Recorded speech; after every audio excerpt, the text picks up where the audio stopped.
il connaît les oiseaux, là. Il sait.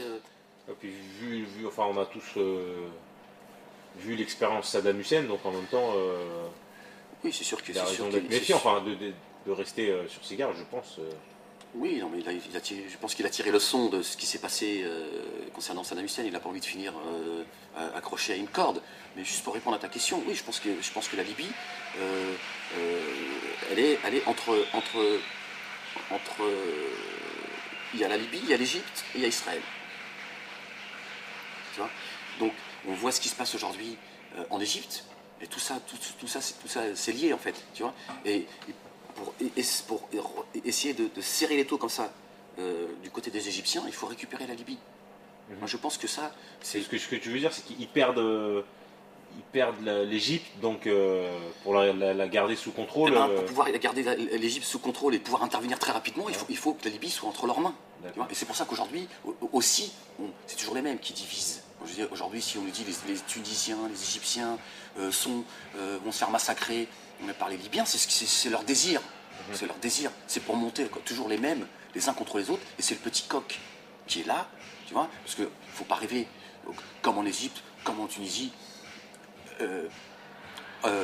En Libye, on a des gens qui travaillent, et ça c'est le lobby américano-sioniste qui travaille pour diviser la population. Et si le sang coule en Libye, c'est parce qu'il y en a qui travaillent de l'intérieur. On nous dit qu'aujourd'hui, Saddam Hussein, que Kadhafi s'en prendrait à certains hôpitaux,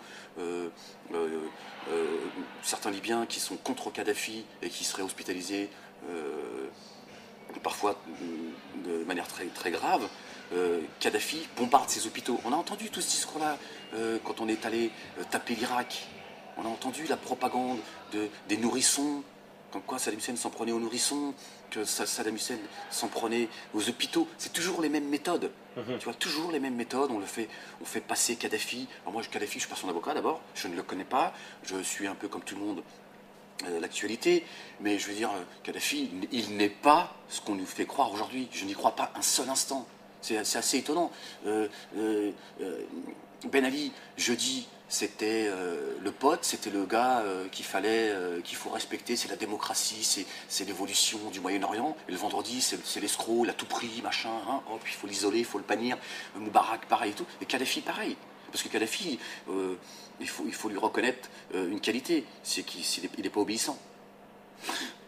C'est compliqué quand tu n'es pas obéissant, tu vois. Parce que l'Europe, ils prennent le Moyen-Orient pour une pompe à essence. Bon, maman, allez, tu remplis. Tu remplis, hop, Sarko, allez, chacun il vient, c'est une pompe à essence. Chacun il prend son, tu vois, il faut arrêter. Et Kadhafi, je pense qu'il fait partie de ceux qui disent ça suffit. Venir piller le pétrole. Mais est-ce que avant les événements de, on va dire, la révolte actuelle du Moyen-Orient, est-ce qu'il était plutôt gentil, ou déjà il y avait des problèmes parce qu'il est venu en France récemment, Non, mais parce que Kadhafi fait partie de ceux qui travaillaient avec le système. Quand je parle de système, c'est de manière internationale. Voilà, le gars, il vend le gaz, le pétrole, donc voilà, c'est l'économie. Tu vois. Et Kadhafi sait comment ça fonctionne. Tu vois. Sarkozy, il y a quelque temps, c'était son pote. Mais il faut se rappeler aussi que Kadhafi, il a dit non à plein de choses, tu vois. Et il a aussi dit que ça suffit, il faut arrêter de piller le monde arabe. Il faut que le monde arabe, il arrête d'être sous la coupe de l'Occident, des États-Unis et notamment d'Israël. Là, on entend aujourd'hui un discours de Kadhafi en audio. Alors moi, je me méfie toujours des audios. Et il dit que derrière, il y a Ben Laden, il y a Al-Qaïda. Moi, ce que j'entends, si véritablement il a tenu ce discours-là, moi, ce que j'entends, en fait, c'est le 11 septembre, c'est l'Irak, c'est les mêmes. Al-Qaïda, c'est qui? Il ne dit pas les Israéliens, il ne dit pas les Américains, parce qu'il sait qu'il y a des mots qu'il ne peut pas dire à son niveau. Al-Qaïda, c'est pas quand même non, parce que américain. c'est compliqué. Non, mais Al-Qaïda, derrière, c'est la CIA, c'est le Mossad, c'est toujours les mêmes qui d'ailleurs, il y a une volonté de remodeler le Moyen-Orient depuis quelques années. Depuis au moins 2006, il y a une volonté du lobby américano-sioniste de remodeler le Moyen-Orient. Bon, là, c'est un peu cassé la gueule parce qu'il y a des choses qu'ils n'ont pas prévues. Kadhafi, il n'est pas fou, il fait partie de tout ça. Donc il sait très bien ce qui se passe. Et donc Ben Laden et Al-Qaïda, ils serviraient l'axe américano-sioniste. Ben Laden, paix à son âme.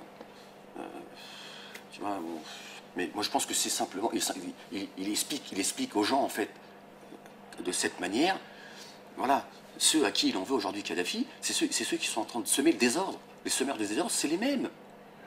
C'est ceux qui pilent le pétrole et c'est ceux qui ont la main mise au Moyen-Orient et dans certains pays d'Afrique. Voilà. Et sauf que voilà, Kadhafi, il dit ça suffit. Et pour ça, il a dit je mourrai jusqu'au bout. Je ne serai pas pendu. Bon, à mon avis, certains j'ai entendu, j'ai pu lire en tout cas sur certaines télés que Kadhafi mourrait comme Hitler. Tu vois, le mec, on le diabolise. Alors, bien sûr, la marionnette, Hitler, tu vois. Je ne dis pas qu'Hitler n'a pas existé, tu vois, mais voilà, on sort le drapeau. Tu sais, on emploie des mots, des phrases, tu vois, qui sont en Occident, tu vois, quand tu dis Hitler, il y a des sujets. Donc, on se fout de la gueule de qui? Kadhafi serait Hitler aujourd'hui? Tu vois, ils respectent rien en fait, même pas l'histoire en fait. Ceux qui viennent nous pleurnicher, non, la Shoah, machin et tout. Ça, puis tu sors le truc, machin. Hein. Donc moi quand j'entends tout ça, je me dis il y a un problème. Il y a un véritable problème. S'ils diabolisent Kadhafi comme ça, c'est que derrière il y a un problème. Ils n'ont rien à foutre du peuple libyen, ils n'ont rien à foutre du peuple du Moyen-Orient, ils n'ont rien à foutre des Africains. Tout ce qu'ils veulent, c'est continuer le business, à le tenir. Et là, la Libye, s'ils la perdent, ça va être compliqué. Et à l'intérieur, il y a des gens qui travaillent à l'intérieur et qui sont en train d'armer des gens, qui sont en train de semer la division, et c'est eux qui vont créer le chaos, et c'est eux qui vont faire couler le sang. Et ce sera sur le dos de Kadhafi. Et c'est pour ça qu'on le diabolise. Pourquoi on le diabolise? Parce qu'il faut préparer l'opinion publique. D'accord. Mais Kadhafi, lui, il est isolé ou bien il est en contact avec l'Iran ou le Hezbollah, le Hamas Franchement, je n'en sais absolument rien. Il est évident que au Moyen-Orient, il y a des pays qui ont un œil très, tu vois, ils font très attention à ce qui se passe. Après, je ne sais pas quelles sont les relations avec Kadhafi, l'Iran, le Hezbollah, le Hamas, j'en sais rien. D'accord? Mais j'ai envie de te dire, le combat est le même. Je veux dire, moi, aujourd'hui, je soutiens Kadhafi. D'accord? Parce que s'il fallait taper sur la gueule à Kadhafi, il fallait lui taper dessus quand on n'en était pas là aujourd'hui, et de dire, voilà, en Libye, il y a un problème.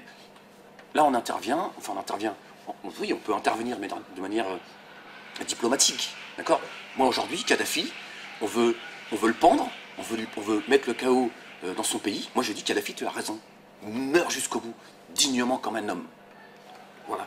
Soit je veux dire, tiens parole jusqu'au bout, et tu as raison, et t'es meilleur que les Kouchner, que les Sarkozy, que les Obama, que toute la clique qui viennent nous, avec leur cravate, nous parler de démocratie, de liberté d'expression. Obama qui demande au peuple iranien de vivre la révolution, vivre la liberté d'expression. C'est tout nouveau ça. C'est-à-dire que maintenant Obama il est là pour essayer de faire un coup d'État. En Iran. En Iran. Ouais.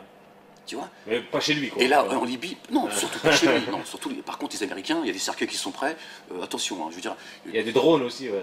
Il y a des pauvres gens qui ont eu le malheur de poser quelques questions, qui ont été tasés, tu vois, au vu, au su de tout le monde. Hein, et il y a des images que tu peux aller voir sur le net, comme ça, de manière. John Kerry, là, non, Al Gore, je sais pas. Voilà, de manière spontanée. Ouais. Il y en a un qui vient, il pose une simple question. Le mec, il est tasé, il est pris, il est emmené. Tu vois, ils se sont dit. Tu vois, d'enlever ses yeux. Donc, occupe-toi, comme dit Chavez, va te laver le cul, Obama, d'accord? Occupez-vous de vos affaires. Vous êtes tout le temps en train de vous occuper des affaires des autres, parce que ce sont vos affaires. Mais je te dis, le Moyen-Orient est une pompe à essence. D'accord? Et il ne faut pas oublier qu'aujourd'hui, il y a une vraie révolte dans les pays arabes. Même si certains aujourd'hui essaient de nous dire non, mais derrière toutes ces. Faites attention, soyez vigilants, c'est le lobby sioniste qui prépare tout ça et tout. Non, il y a une révolte de la rue, il y a un ras-le-bol. Et la Libye, ils n'ont pas intérêt à la perdre. Voilà. Donc, moi, Kadhafi, je le dis clairement, ouvertement, Kadhafi, au jour d'aujourd'hui, je te soutiens, sans aucun problème. Et vive la révolution. Bon, je pense que ça peut être un bon mot de la fin. Merci beaucoup, Ahmed. Et je t'en prie, avec plaisir. À bientôt. À bientôt.